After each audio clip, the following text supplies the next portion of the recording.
Bagaimana dengan Ibnu Hajar dan Imam Nawawi mentakwil sifat Allah dalam Fathul Bari? Fathul Bari itu karya Ibnu Hajar ya.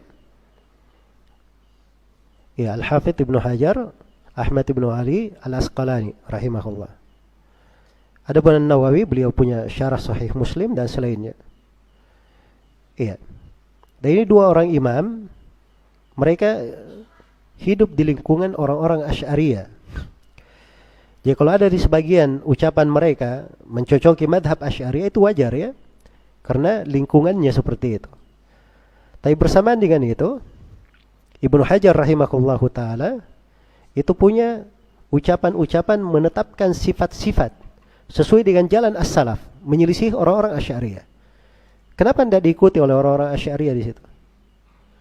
Dan Imam Nawawi punya buku tentang itsbatul huruf al-harf was-saut, khusus di pembahasan tentang apa? Tentang sifat al-kalam, penetapan huruf dan suara. Ya. Dan itu dari hal yang populer di kalangan orang Asy'ariyah, mereka ingkari. Populer sekali. Antum tahu itu atau tidak? Orang-orang Asy'ariyah mengingkari huruf dan suara bagi Allah. Hah? Itu populer sekali. Saking populernya saya dulu heran itu. Pernah di waktu Masjid As-Sunnah dulu dibangun, ada tukang besi di situ. Dia nanya ke saya, Ustadz, itu ada ditetapkan huruf dan suara bagi Allah? Heran juga saya, tukang besi kok nanya masalah ini ke saya. Subhanallah. Ya. Orang kelihatannya awam begitu.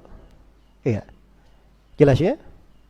Bukan orang yang dikatakan dia jago baca kitab dan seterusnya. Tapi ini populer, mereka pelajari hal-hal yang seperti itu. Imam Nawawi itu menetapkan ada huruf dan suara. Itu menyelisih orang-orang Asy'ariyah. Kenapa tidak diambil itu oleh orang-orang Asy'ariyah? Selalu berdongkol yang saja di belakang Imam Nawawi.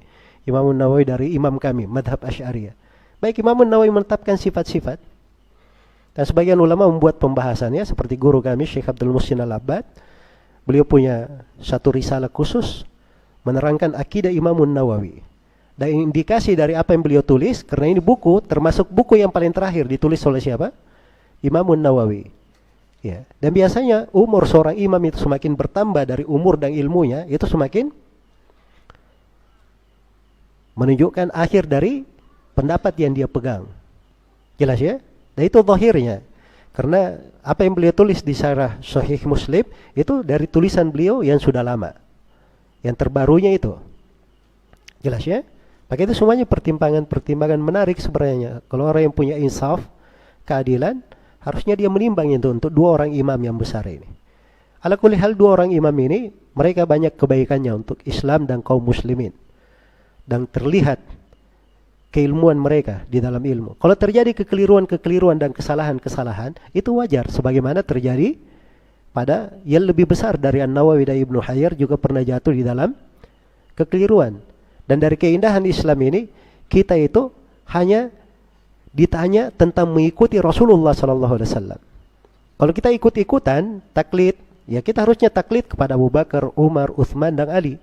Dan tidak dihalalkan kita taklid kepada siapa? Salah seorang dari sahabat tanpa ada apa? Tanpa ada dalil. Karena itu ketika Abu Bakar dan Umar memfatwakan haji ifrad, haji qiran di musim haji, Ibnu Abbas memfatwakan haji tamattu. Ada yang berkata kepada Ibnu Abbas, kenapa kamu memfatwakan haji tamattu? Padahal Abu Bakar dan Umar memfatwakan haji qiran. Marah Ibnu Abbas radhiyallahu taala anhu. Iya. Kata beliau, yushaku am tuntaru alaikum hijaratun minas sama. Aqulu lakum qala Rasulullah sallallahu alaihi wasallam wa taquluna qala Abu Bakar wa Umar. Dikhawatirkan kalian akan dihujani batu dari langit. Saya katakan kepada kalian, Rasulullah bersabda begini, sedangkan kalian mendebat saya dengan ucapan Abu Bakar dan Umar berucap seperti ini. Jelas ya? Maka dalam hal yang menyelisihi nas tegas dalam Al-Quran dan Sunnah itu tidak diambil ucapan siapapun. Ya, dari manusia. Yang diikuti hanyalah Al-Quran dan Sunnah Rasulullah Sallallahu Alaihi Wasallam. Baik, ini secara ringkas ya terkait dengan Ibnu Hajar dan Nawawi rahimahullahu ta'ala. Sebenarnya saya terpikir ya sudah ada rencana untuk membuat pembahasan terkait dengan akidah Al-Hafidz Ibnu Hajar dan Imam Nawawi. Sebab ini dari hal-hal yang mungkin bagus untuk dibahas secara lebih ilmiah lagi.